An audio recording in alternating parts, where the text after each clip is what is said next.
Everybody's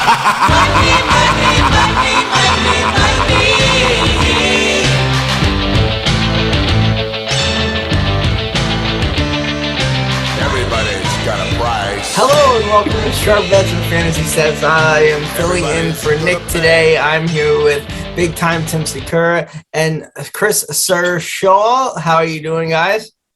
I'm good, man. I'm good. My boys got a W. A little too close for comfort, but hey, win is a win. On to next week. You know, I know why Nick didn't show up, because we got Philly this week. He didn't want this problem. Yeah. You know. Yeah, it makes sense. The 1 week the Eagles win, he can't make it. Go figure, right? Sucks to suck. I mean, Yeah. he could be a Jets fan, so things could be worse, or you could be a Giants fan, or you could be one of the other terrible-looking teams, the Atlanta Falcons, just absolute garbage. Tennessee got fucking rolled over. It's going to be an interesting week, too, as far as bets go. I promise you that. That being said, this is week 2 of the show. Our host, Nick, had an emergency, so I'm filling in. I promise that I am not going to be a regular on the show. I've actually advocated not to be. So this should be my last week up until maybe week 9 or 10. I promise you that. So you will see this Bush Lace hat and the Pro Bowl shirt for the last time for a while. We give the people what they want, Scott. I know. If they want you, you're in. Sorry. I'm You a can't busy say no. man. I don't have time. So let's get into week 1, some recap. We're going to go with our teams first, what they did, how we felt about them, and then we'll go through 1 or 2 games that really caught your eye, a couple storylines. So, sir, since you're the only one here whose team won, start with your 49ers, how you felt about the game, even though it got a bit hairy at the end, and some other takeaways from week 1. Go. Yeah, as I said, it got a little hairy toward the end. Like they were giving them the work pretty much all game. Started off a little slow when Jimmy went to hike the ball in. The transition between center and him, not the smoothest, but they figured things out. And Trey Lance came in, threw a little touchdown pass. Boys look pretty good. Just clean up a little odds and ends and should be all right. Granted, I can't get too hyped. Again, it was the Lions. So, you know, I'm a realist. I can't, you know, I got to be real about it. You know what I'm saying? Like, we should have killed him. You know what I'm saying? We should have had him by double digits, but a win is a win. Right, and if you take away one of the mistakes, the Kittle on the kick, you blow him out of the water. So honestly, technically you did blow him out. It was just a weird occurrence at the end of the game. If I'm a Niner fan, I walk away from that like, all right, we only let up essentially 17 points. That's how I look at it. You know? Yeah, but it should have been more, but it's all right. I mean, so we should have beat them up, but it's all right. We got another easy game this week, so let's start nice 2-0 start the season. God. Tell you what, Shots that's one of the most intriguing week 2 games. It's got to be. Both teams look really good week 1, putting up a bunch of points, and now going against each other week 2. Good luck. Yeah. Tim, your Jets, how do you feel about them after seeing Sam Darnold and Robbie Anderson? I mean, is that not like how it wasn't predicted? It's like the 2 guys with the revenge game. Like, you knew it was going to happen. That's such a thing to happen to the Jets. He was wide. I'm not going to get started on it. Well, the worst part is our number 1 tackle goes down. He's out already. And now my man, Mr. Wilson's going to be running for his life for, 6 to 8 weeks or however long he's out for. Yeah. Outside of that, I mean, the defense kept them to 16. I mean, it was technically a one-score game. So. Am I happy, I guess? No, not really. Quarterback didn't get hurt, so that's good. Get him out there next week. It's going to be like one of the things you just, unfortunately, looks like you're just going to bet against the Jets until they prove that they can win a game. And I think there's a couple teams that we could say that about. Right. And let's not forget the third element in that whole Panther situation, Matt Rule, who you did not hire because you wouldn't let him hire his own staff. So it was like a triple whammy there.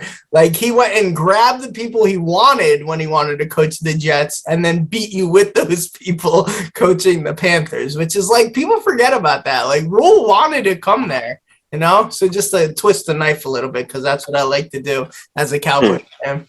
Touching on my Cowboys, they played well. Dak looked really good. I knew that I actually felt good about that game. I mentioned it just because you want Tom Brady week 1. You want these teams week 1. The teams that are favored and picked, You don't want to get them on a roll. I just see, like I said last week, the Cowboys will be decent. The NFC East is really nothing great. So I think 9-8 could win that division. One other game that really caught my eye, which I have to touch on, and it just proves again, like everyone hypes these teams, and when they're favored to like win Super Bowls and get there, they just shit the bed. The Bills-Steeler game was really interesting because like you have the Bills who are never used to being favorites, or being picked to win an AFC since the 90s with Jim Kelly. And like that pressure mounts on teams.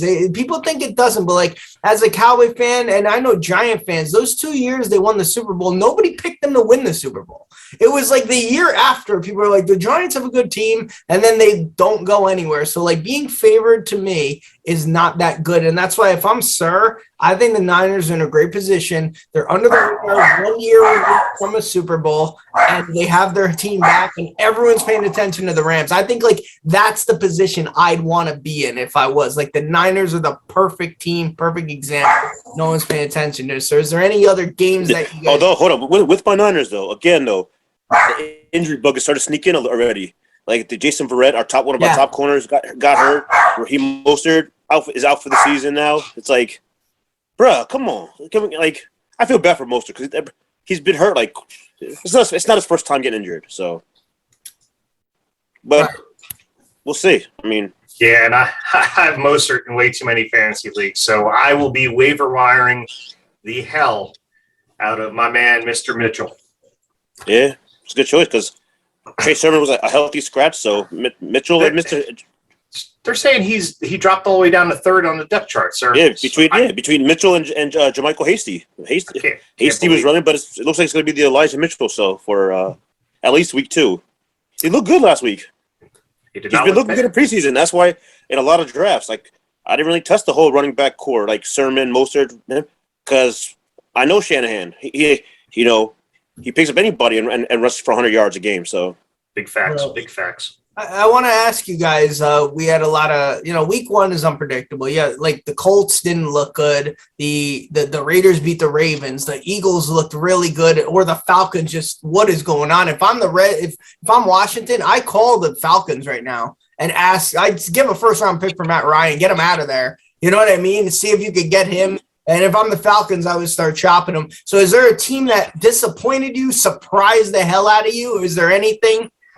Tennessee was absolute fucking garbage. I mean, just bad. I don't know if it's the new offensive coordinator or what, but just something didn't look right with that offense. They said they went away from doing a whole bunch of play action. They used to run like 33% of their plays last year with play action, and last week it was like 5% or 10%. So I don't know if that has anything to do with it. You got to get Derrick Henry cooking. You got to get that guy going for that offense to work efficiently the way that it should, because you got to remember it's still Ryan Tannehill at the helm. Julio Jones was already in trouble there, so it's interesting. Adding Julio Jones might have been a problem because it gets away from the run game. They feel like they need to implement more passing. Maybe. Yeah. We'll find out for sure this next week. Yeah. And one team that surprised me this week, and maybe not even one team, one player. Aaron Rodgers, I'm looking at you, Pippin. Yo, all offseason, you were talking, complaining, oh, maybe I'm not going to show up. Oh, maybe I'll show up. And then you come up and lay an absolute egg. You had Jameis Winston cooking your whole team. Bruh, like, Jameis was looking like Aaron Rodgers. Aaron Rodgers was looking like Jameis Winston. Yeah. What the heck? And like, you gotta give it to Drew Brees. He made a comment like, I guess this is what the Saints have been missing, a deep ball attack. Good for him. Like, that was really funny to throw in there. His hair looks great. And no, but you're right, man. And it just begs the question, like, it just really shows how good Tom Brady is. And listen, it was 1 week, and I know Rodgers will probably come out lighted up, but like, it's not easy to take at 37, 38 to take this time off and just like flip a switch. Oh, I could come back. You're not the same age. Like, you're not the same person. Like, and listen, like, he could go out there and throw 38 straight touchdown passes, but like week 1 was horrible. Like, it was like Jordan Love got in the game for the wrong reasons there. And you know that if this happened, listen, you know I'm an advocate for Jordan Love. I have been. No, that's your boy. Give this two, and I said it last year, he's going to be the best quarterback in that draft. Give this 2 more games. If Rodgers plays decent, but they're like, well, they're going to win this week. But let's say they're at 2-2. He's not playing great. You're going to start to hear that swirling. Like it happens to the best of them. Apple and Favre, and it's going to be really interesting in Green Bay because Rodgers, he doesn't take kindly to criticism. And he's a god out there, but it's going to be really interesting. So I know you have the voodoo doll somewhere in your house, and you're just poking them. So with your Jordan Love autographed fucking card, like I know you're coming with. I bought this when he got drafted. I know what you're coming with. I understand. I know what you're hoping for. I see you. Oh, we all to your games, brother. We all to you. Well, it's not our first rodeo with you as the third co-host. You know, right. We got you. No, but it should be interesting, man. Tim, what's your take on Green Bay? Like, because me and Sir touched on it. I mean, I'm with you guys. It was a very, very, very bad game for them. I think it's, I don't think it's going to be the norm. Everyone's entitled to have a bad game. Every team's entitled to have a bad game, and they're still a good team. They still have too many weapons on offense to be bad. 3 points bad. That's not going to happen again this season. It's not a good look for him, though. Like I said, especially after the offseason, he needs to come out and start cooking early. Like for you to come and sit talking, maybe I'll sit out, maybe I'll do some, maybe this and that, and blah blah blah, and then you come out and just play like absolute donkey. Like no, it's not a good look, bro. Not a good look. Right. One of the last shows we did, it was us two and Ellie, and like before the season started, and Aaron Rodgers was a topic. It was after the draft, and it was like we basically were kind of all in the same boat, like. He's being ridiculous. He's being a quote unquote baby, I think I said. But like Sir said, when you talk like that, you better come back, throw 4 touchdowns. Your team better win the game. At least win the game. Like you throw 2 interceptions on 3 passes, you never throw interceptions. So maybe it is just we're not used to it. I think that's what it is. But when you come back with long hair looking like you've been living in the woods for 3 months and you play like that, you start to think like, all right, this dude's head's not in it. You see some of those side-by-sides of him and Brady, and he just looks defeated. He just looks bad. Yep. With that being said, he's still Aaron Rodgers. So yeah. With that being said, I'd probably, give my left nut to have him on my team. So it is what it is. Hey, but you got Dak. You good. I like Dak. I have to eat some crow on Dak too because like over the years I always thought he was like more of a game manager. But I was listening to WFAN this morning and Maggie and Moose from 10 to 2. Moose said something interesting. We're gonna go into the Giants here because they are local.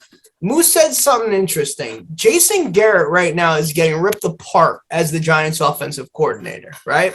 And rightfully so, because me as a Cowboy fan, I have Facebook memories where I was bashing this guy in 2010, 2011, 2012. So, like, I never really liked him. Good guy. I just don't like him. I don't think he's got that, like, pitbull mentality. And he gets a lot of credit for Dak, right, in 2016. And 2018, whatever. But what Moose said was, and Moose is a friend of the show, actually, he's been on your show. He said, how much credit do you actually have to think about by putting Kellen Moore was hurt that year. Kellen Moore and Dak became friends. Kellen Moore was like holding the clipboard for Dak. Romo was there as a mentor.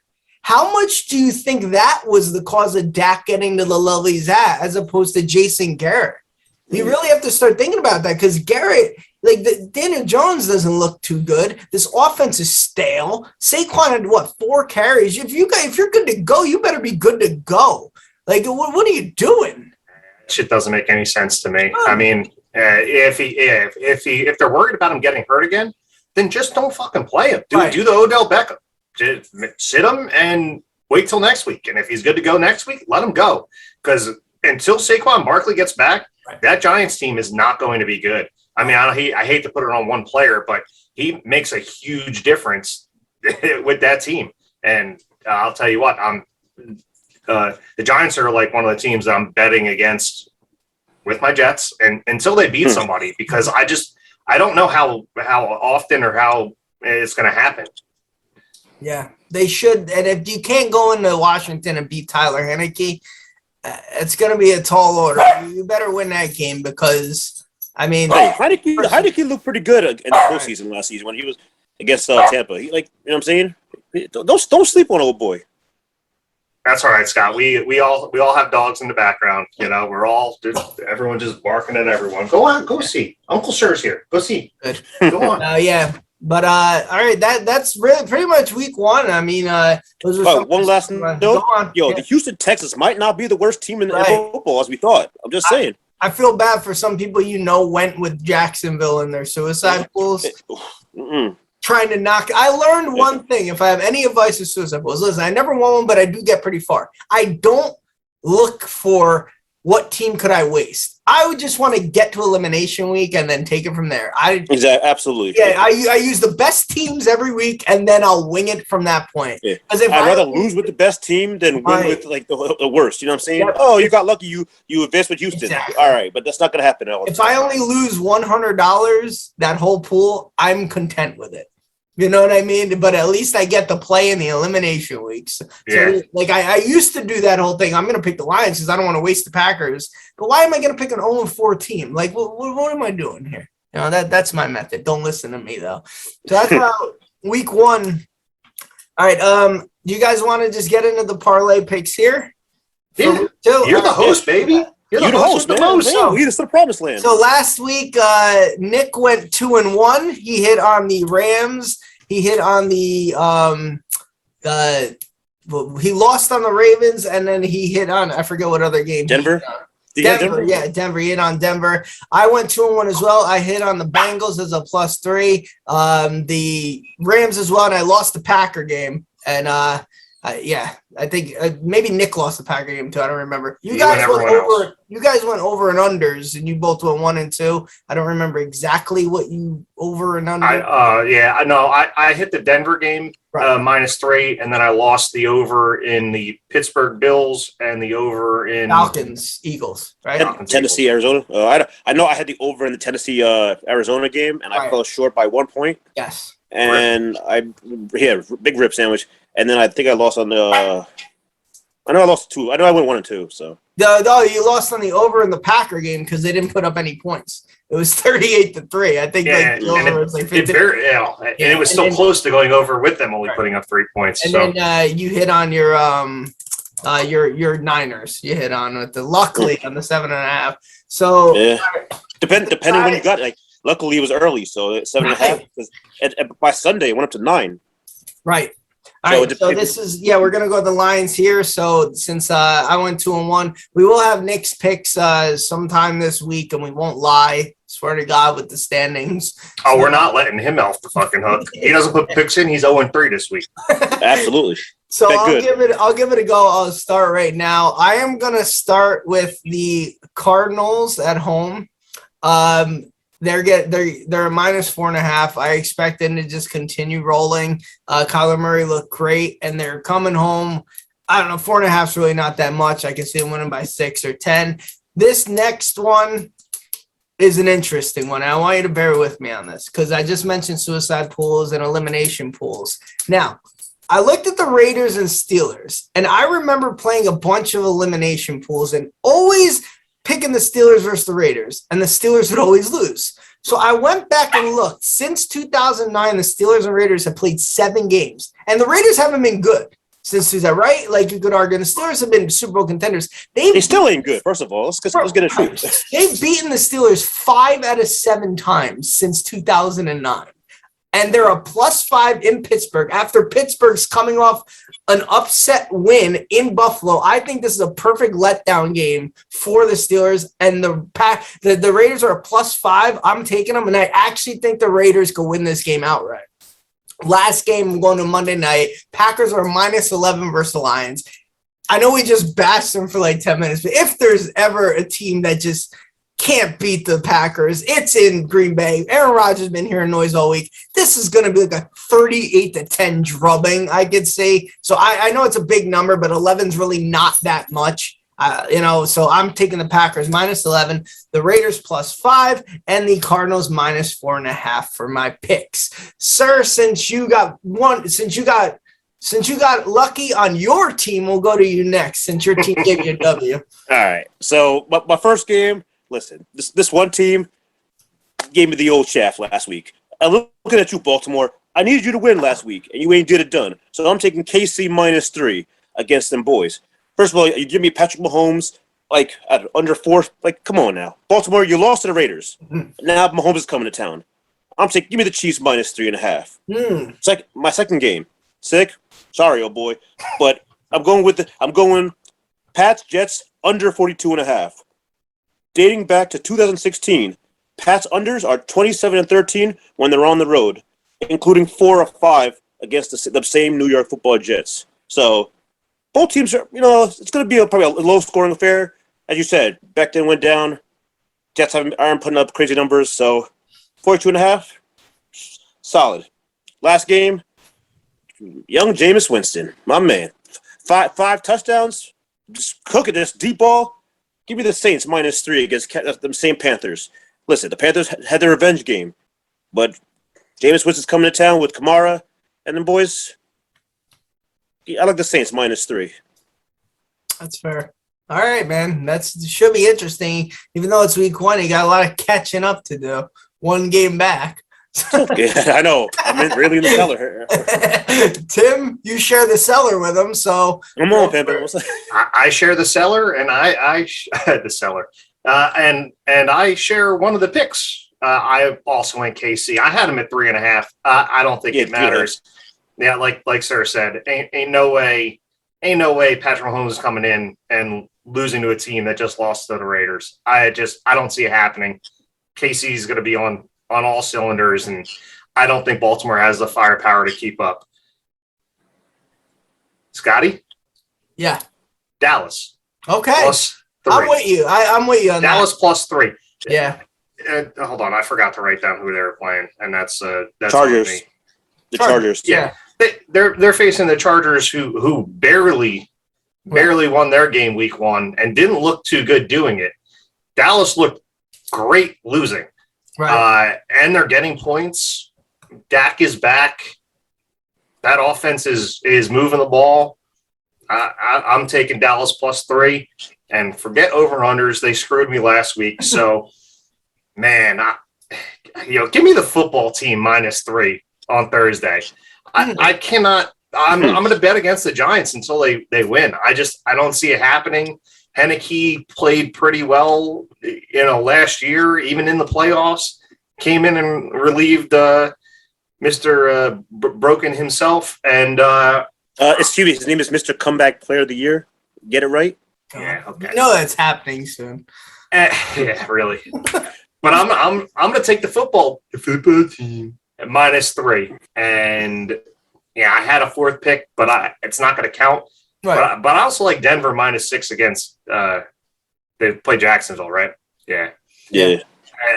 Something about Jacksonville. Urban Meyer's not ready to be an NFL coach. He's like, I think there was like, I read, it's like prepping to play Alabama every week. It's like, yeah, no shit. That's what happens. Alabama's a pro team. That you're playing a whole bunch of pros. Like, surprise. I don't know what you thought you were getting into. And I forgot Trevor finally lost. Yeah, I forgot to mention too. The Cardinals are playing the Vikings at home, who they're the Vikings. That's what it is. One game I did like too, which obviously won't go towards it. I do like the I know you're gonna hate this, sir. I like the Eagles at plus 3.5. Let this dude on. I do expect the Niners to win, but I don't know that half hook. Just something irks me about that, and I just think the Eagles do have momentum. And I think they can squeak this game out, only to lose to Dallas the next Monday night after 2. Actually, the one game I was looking at there was 2. It was actually Detroit plus 12. You say you think Green Bay going to give them a bloodbath? Yes. I don't know, bro. Like if they played last week, they ain't giving nobody a bloodbath. Jordan Love needs to be starting week 3 if they don't win the game by at least plus 12, whatever. That's a big number. And another game, I think it was Houston. They got Cleveland, right? If I'm not mistaken. Just have Cleveland. I think they play. I think Houston and Cleveland. I think the spread was like 11, if I'm not mistaken. Houston 12, at 12 and a half. Cleveland minus 12. Yeah. Minus 12. That was another one. I was like, 12. All right. It's a lot of points. You know what I'm saying? I mean, hey, but again, I think that those weren't my bets. But I was looking at those like I was intrigued by them. All right. So just for everyone watching, I do have Nick's picks. So here are Nick's picks coming in. Tampa Bay minus 12 versus 11. Ryan didn't get past the 20-yard line against the Eagles front seven. Tampa Bay is up, and the ATLO line is garbage. So Tampa Bay minus 12 for him. Pitt minus 5. Las Vegas was garbage for 55 minutes. I think if Nick heard my 5 out of 7 since 09, though, he might change. I don't do research like that either. I just had an inkling. I was like, this fucking team. And you got to remember, that's a 70s rivalry. Franco Harris, Kenny Stabler, Jack Tatum. So these teams don't like each other. They always play tough games. And then finally, Nick, the last pick, he went with Cleveland minus 12. Apparently, he doesn't like Tyrod Taylor to carry on what he did last week. So those are Nick's picks. Also, Tim, you went with the Cowboys at the Chargers.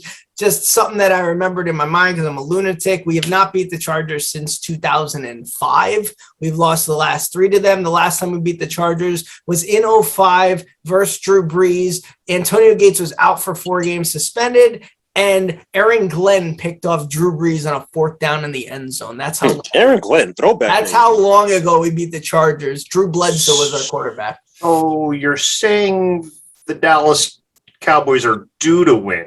Yes. Against them. Okay. That as long as we're on the same page here, that's all. Yeah, last time we beat the Patriots, by the way, was 1987. There isn't even film of the game. It's only like a newspaper clipping. So it's fucking crazy with shit. All right, so those are our picks for this week. Let's get to the DFS. I'll see if Nick actually texted me that. I doubt he did. Scott, before we start the DFS, shout out to Mr. E, one of our faithful people in chat. Yeah, Mr. E. We played him in darts last night. He gave us old fucking ass whooping in that too. But either way, over the weekend he put up he called it the SB DFS. $1 entry fee daily lineup, and we filled it with 12 people. So it got me thinking, why don't we do one of these as a giveaway? It costs you $1 to get in.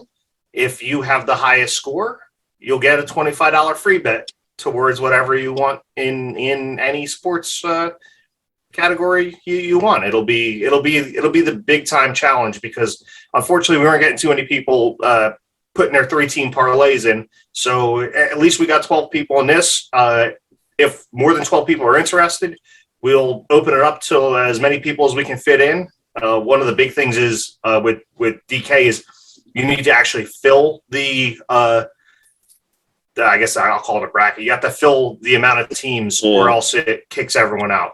So we'll start with 12 and hopefully we fill it again, and it'll be an added bonus. Shout out to Loebman, who won the $10.80 on DK for his week 1 lineup. All right. That being said, Tim, I don't want you to stop talking because I feel you need a break. So continue with your lineup. Oh, no problem. I'll keep going. Let me just prop this up here so I can read it nice and easy. Quarterback, Tom Terrific versus the terrible Atlanta Falcons. If the Eagles looked good against that defense, so will Tom and the Bucks, 6,900. I paired him with the new and revitalized Antonio Brown. Man, did he look pretty good. 6K. They're hot. I'm going to stick with it until they tell me not to. I'll jump back to running back. Running back 1, the aforementioned new starting running back of the 49ers, Mr. Eli Mitchell, 5K against Philly. Nothing more than a cheap running back that's a starter in DFS, and he looked pretty good week 1. We'll see how he looks week 2. Running back 2, I went with Mr. Chase Edmonds, 4,900 versus Minnesota. That defense gave up 100 yards and a touchdown in their last game. We'll see if they're susceptible to the run in week 2.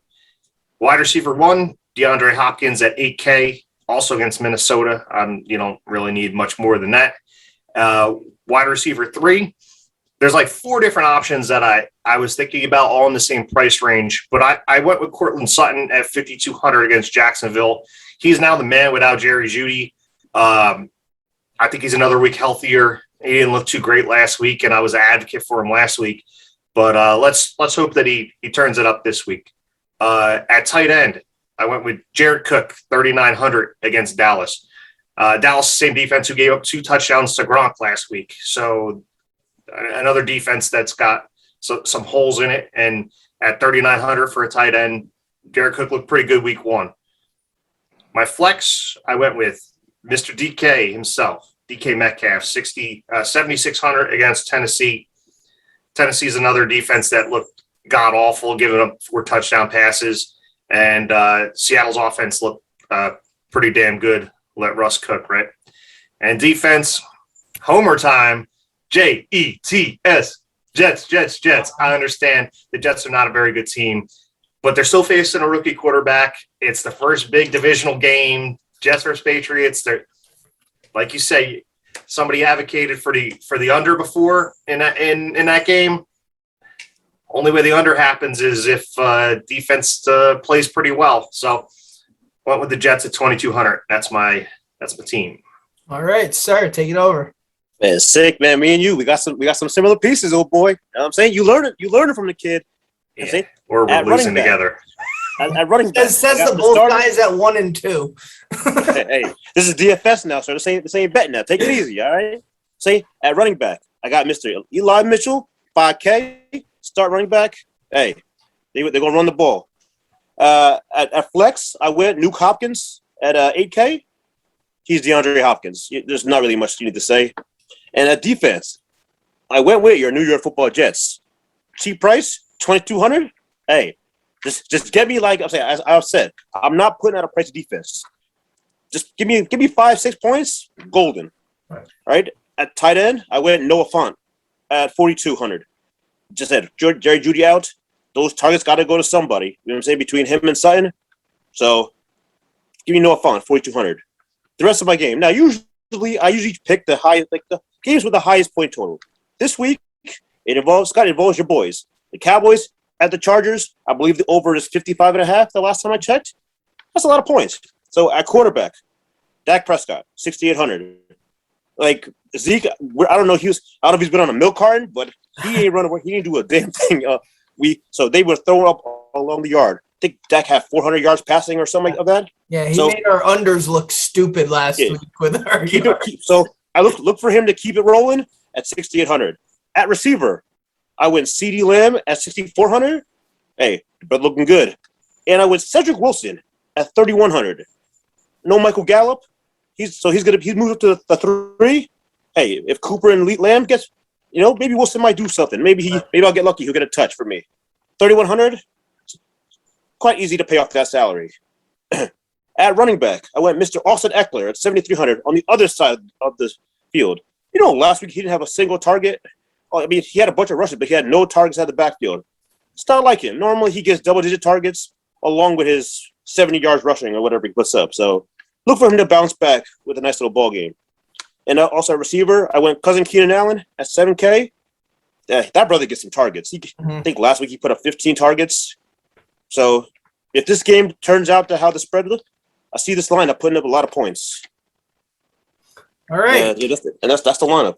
Basically, if the Chargers Cowboys are in a defensive battle, Sir could just throw his entire lineup. Pretty much. Yeah. If this game is like a 3-0 ball game, you could take my dollar and Sir, now see what you have to do now. Be smart, like I would do. You've got this money invested in your DFS.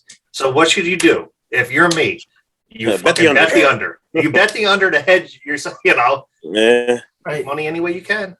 All right, so mine was horrible last week because I had Matt Ryan and Calvin Ridley matching up, and they didn't do anything. So this week, for no rhyme or reason, I'm once again not too good at this. Baker Mayfield, 6,000. Why not? Running back, I went with Derrick Henry, 8,300. I figure They've been hearing it all week. They're just going to feed him the damn ball at this time. A guy who was picked to be MVP by almost every analyst who probably changed their mind after week 1 because they're all fucking idiots. Melvin Gordon, 5,900. He had a big run last week. It's more of a money issue at this point. I also went with DK Metcalf, a wide receiver. CeeDee Lamb, 6,400. Jamar Chase at 5,000 I went with. I don't know. I feel like after his whole football thing, he had a few catches, big touchdown. Burrow could chuck the rock, so we'll see. I wanted to flex. I know Sir doesn't like doing this. I flexed to tight end, even though it's kind of weird to do. I went with Gronk of 4,700. I feel the Falcons are just so bad, and if they get down the red zone, who knows? Arizona defense, 2,900. And then my actual tight end, I feel like a rookie quarterback's best friend is their tight end, and Trevor Lawrence found Manhurts last week, and it's going to be his type of like guy to go to. You know that they focus on one person all the time in the rookies. So for $3,000, to me, that's a good value. He might get in again. Here's Nick's picks. So you got Russell Wilson at 8,500, Chase Edmonds at 6,000, Montgomery at 7,300. Now we go to receiver, Tyler Lockett, 7,200. You went with Metcalf, 7,000. Antonio Brown at 7,100. Tight end, Jared Cook, 5,400. His flex is Amari Cooper. And he went with the Jaguars defense at 3,300. So that is Nick's. What we need to do with Nick is teach him how to enter the right form. Because he's in a different format. The format's the same of who he's starting, but the prices are off. He's not going into the one that Sir sends. That's right. Only the Sunday games.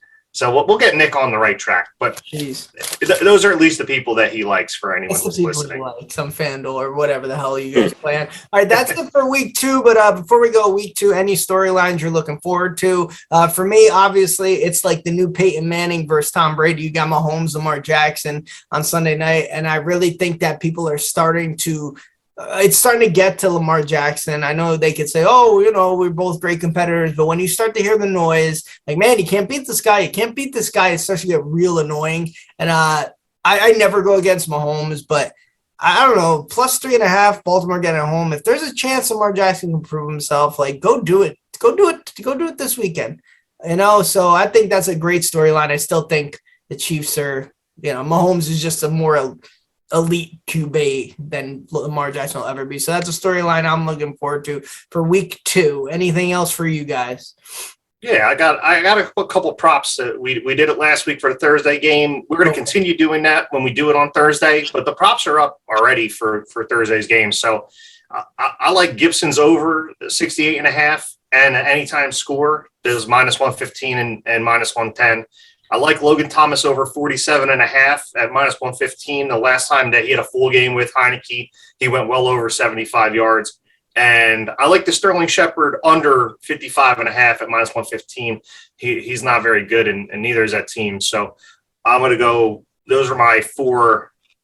Just hopefully I go 4 for 4. I went 4 for 5 last week. If you listen to me, if not, sucks to suck. All right, sir. Any storylines, prop bets you got? I didn't really look at the props yet, but like I'm just curious to see how my boys do. Like, you know, hopefully my fantasy keep it rolling because I had a good week last week in fantasy wise. So hopefully just keep the ball moving. You know what I'm saying? Right. No, I'm with you. If I had to pick a prop bet, it'd be something really crazy. Like I see plus 1,200 for a Washington football team to score the first touchdown on defense. I'm gonna go with that. A pick 6 or it could happen. You never know. I go big or I don't go at all. That's how you got to do it. All right, so that's it for week 2. This will be up Thursday morning. Probably we should have it up so the Thursday bet Nick picked, you'll be able to laugh at him on Friday when the Giants actually do win or only lose by 1 to fuck them over on the spread. So enjoy. I will not be back next week. Nick should be back, and hopefully see you next week, old boy. Yeah. See you later, Scott. See you next week. See you next Appreciate week. it. Bye.